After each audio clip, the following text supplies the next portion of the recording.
ৰাজ্যত আজি হায়াৰ ছেকেণ্ডাৰীৰ ফলাফল ঘোষণা আৰু সদ্য ঘোষিত এই হায়াৰ ছেকেণ্ডাৰীৰ ফলাফলত উৎফুল্লিত আজি দৰঙৰ দিঘিৰপাৰবাসীৰ লগতে তনয়া ডেকাৰ বাসগৃহ। আমি প্ৰথমতে এতিয়া উপস্থিত আছোঁ তনয়া ডেকাৰ বাসগৃহত। তেখেতে এইবেলি হায়াৰ ছেকেণ্ডাৰী পৰীক্ষাত 86.6% নম্বৰেৰে উজ্বলাইছে বিজ্ঞান শাখাত। প্ৰথমতে আমি তনয়া ডেকাৰ লগত কথা পাতিম। প্ৰথমতে জানিব বিচাৰিছোঁ অনুভৱ কেনেকুৱা? বিজ্ঞান শাখাত যেহেতু 86.6% নম্বৰ তুমি লাভ কৰিবলৈ সক্ষম হ'লা, তোমাৰ প্ৰথমতে নিজৰ অনুভৱটো। নমস্কাৰ, মোৰ নাম শ্ৰী তনয়া ডেকা। মই জ্ঞানসাগৰ ছিনিয়ৰ ছেকেণ্ডেৰী স্কুলৰ পৰা এইবেলি উচ্চতৰ মাধ্যমিক চূড়ান্ত বৰ্ষৰ পৰীক্ষাত 86.6 নম্বৰ লাভ কৰিবলৈ সক্ষম হৈছোঁ। মই খুবেই আনন্দিত অনুভৱ কৰিছোঁ। ইয়াৰ কাৰণে তুমি মাতৃ আৰু তোমাৰ ঘৰৰ লগতে ছাৰ বাইদেউসকলক কেনেদৰে তুমি তেওঁলোকৰ অনুভৱটো ব্যক্ত কৰিবা? মানে তোমাক কেনেদৰে সহায় কৰিছিল বা অনুপ্ৰেৰণা যোগাইছিল? তেওঁলোকে মোক বহুত সহায় কৰিছিল। তেওঁলোকৰ ছাৰ বাইদেউ আৰু মাৰ অৱদান ইয়াতে বহুত অতুলনীয় বুলি ক'ব লাগিব, কাৰণ তেওঁলোকে মোক কিবা ডাউট থাকিলে কলেজৰ ঘৰত আহি বুজাই দিছিল। এনি টাইম মোৰ লগত ফোনৰ জৰিয়তে কানেক্ট হৈ আছিল। তেওঁলোকৰ বহুত অৱদান আছে।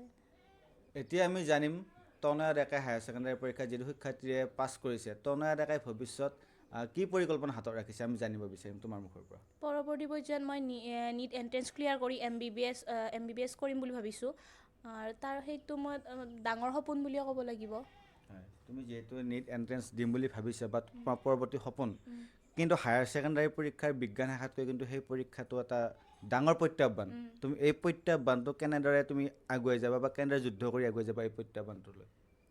সেইটো কাৰণেতো বহুত কষ্ট হয়। হায়াৰ ছেকেণ্ডাৰীতকৈ বহু গুণ বেছিয়ে কষ্ট কৰিব লাগিব বুলি মই ভাবিছোঁ। তুমি কেনেদৰে আগুৱাই যাবা? এতিয়াতো তুমি যেনে ধৰক 6 ঘণ্টা 7 ঘণ্টা পঢ়িছিলা বা কিছু তোমাৰ কিতাপৰ নলেজখিনিয়ে তোমাৰ যিহেতু বিজ্ঞান শাখা, গতিকে বিজ্ঞান শাখাৰ যিখিনি ছাবজেক্ট আছিলে সেইখিনিৰ ওপৰত ডিপেণ্ড কৰি তোমাৰ কুৱেশ্যনবিলাক আহিছিলে। কিন্তু এই ছাবজেক্টটো তুমি যিটো পৰিকল্পনা হাতত লৈছা, এই ছাবজেক্টটো কিন্তু বহুত ডাঙৰ ছাবজেক্ট আৰু বহুতকেইটা বিষয় সংযুক্ত হৈ থাকিব।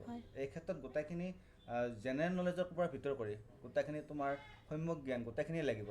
তুমি গোটেইখিনি কেনেদৰে কেপচাৰ কৰিবা? তাৰ কাৰণে মই পঢ়াত বেছি সময় দিব লাগিব, আগতকৈ বেছি কষ্ট কৰিব লাগিব, বহু গুণ বেছিয়ে কষ্ট কৰিব লাগিব। তনয়া ডেকাক ধন্যবাদ জ্ঞাপন কৰিছোঁ। এয়া আছিলে তনয়া ডেকা সদ্য ঘোষিত হায়াৰ ছেকেণ্ডাৰী পৰীক্ষাৰ যি দৰঙৰ দিঘিৰপাৰলৈ গৌৰৱ কঢ়িয়াই আনিছে বিজ্ঞান শাখাত 86.6 নম্বৰ শতাংশৰে। আপোনালোকে চাই আছে ভিডিঅ'ৰ জাৰ্নেলিষ্ট গৌতম কুমাৰ সহযোগত অপূৰ্ব ৰাজবংশী এক বিশেষ প্ৰতিবেদন পিপলছ নৰ্থ ইষ্ট।